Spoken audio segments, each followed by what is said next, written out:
How has your community supported you throughout this pandemic?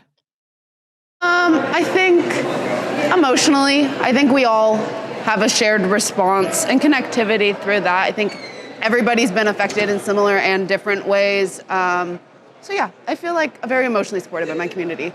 I would say ever since I came to Seattle U, just the energy and like everyone was so welcoming and friendly and stuff like that.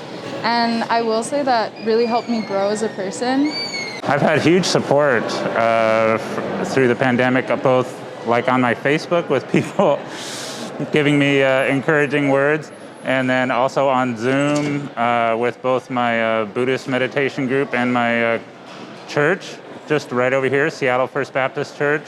So the community has been really supportive, connecting with people, seeing people's faces, talking to people on the phone, and then a few people have been able to go out on walks in the park.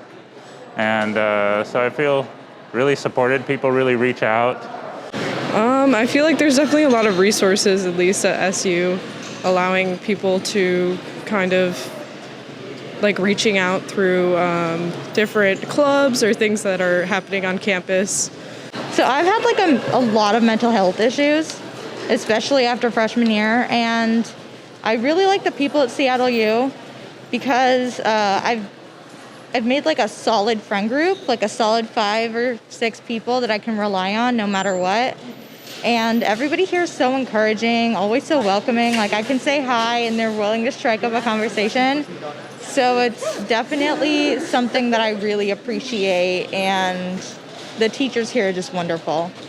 Well, when the pandemic started and all of the businesses and schools started shutting down, I was able to communicate with my teachers and workers a lot, and that really helped a lot, just knowing that I had people to talk to and I had a support system.